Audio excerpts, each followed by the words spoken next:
Well, 1 in 7 men will be diagnosed with prostate cancer, often showing no symptoms until it's too late.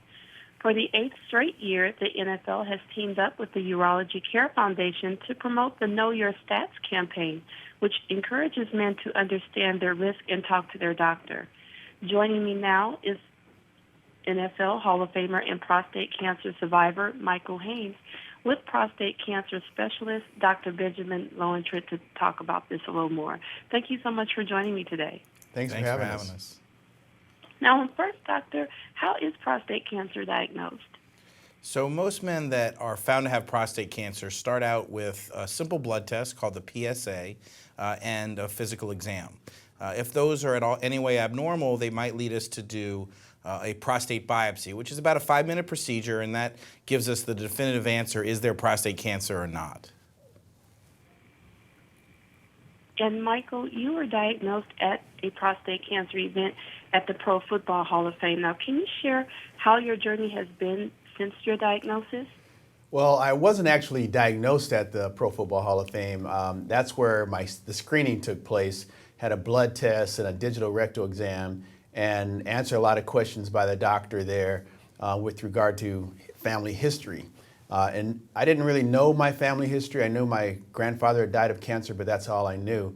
When I got these other statistics with regard to how many men were going to get the disease and how many African American men were going to get it and if it runs in your family, when I heard all those stats, it got my attention. And when I got back home, I called my primary care doctor and gave him the results of the screening. And he looked at my chart and realized that I had a spike in my PSA, a radical change in my PSA level, and he suggested or recommended a biopsy, which is the only way you can really tell if you have the cancer. And so it came back positive. I had cancer in 9 of the 12 places that they checked.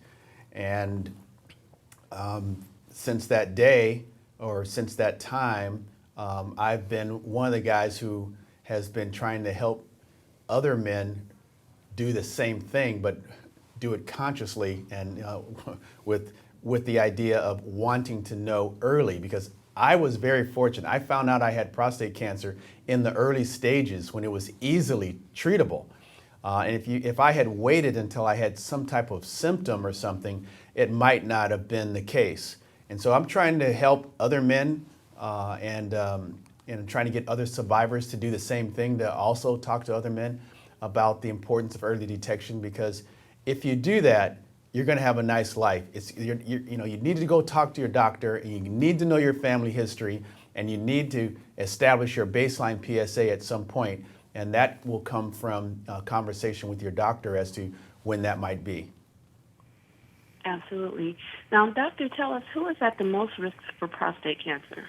You know, it's an extremely common disease, and about 1 in 7 men overall is going to be found to have prostate cancer. So all men, I say, are at risk. But if you look a little bit deeper into that, the African American population, it's about 1 in 5.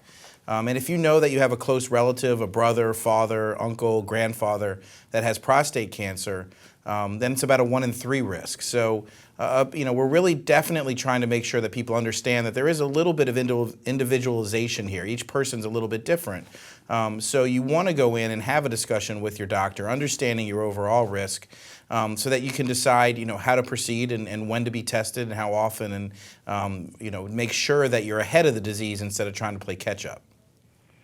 Absolutely. Now, you mentioned in terms of getting screened, and Michael did as well. Can you tell us, when should men begin getting screened for prostate cancer? Yes, screening is really important, because if we wait till there's symptoms, it's usually too late. So there are a lot of different recommendations. The American Urological Association recommends all men get screened by around age 55. But most men need to have that conversation earlier. And if you're in one of those higher risk groups, you probably need to do testing considerably earlier, maybe in your 40s and certainly by age 50. That's good to know. Now, Michael, what would you like for other men to know about prostate cancer? Well, I guess the main thing I want men to know is that prostate cancer is easily treatable when detected early. That is the key. So they need to know their own risk, know if it runs in their family, and they need to have a conversation with their doctor either way, if it does or doesn't. They need to start talking to their doctor about their prostate health. So that's it, really. Early detection is the key. Absolutely. Now, Doctor and Michael, this question is for both of you. What lifestyle changes would you suggest for men who find themselves, if they get a screening and they discover that they have prostate cancer? You know, that's really a great question. Because the disease is so common, it's hard to know for sure what may be causing this. But in general, things that are good for your overall health are good for your prostate health. So having an active lifestyle, trying to avoid high-fat foods, really kind of what we advise people to do for overall heart health and other things are all good for men with prostate cancer. If you're a smoker, quitting smoking. If you drink heavily, cutting back. If you're overweight, losing weight.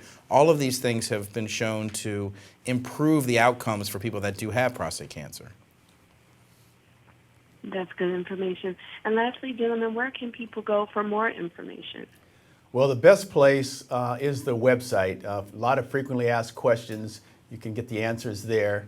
And you can also get information with regard to our campaign and follow us along and see what's going on there. Great. Thank you so much.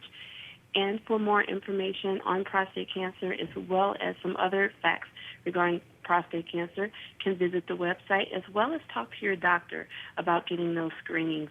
Again, early detection will definitely help save your life. Thank you so much for joining me today again, gentlemen. It's been a pleasure. Thank you. Thank you.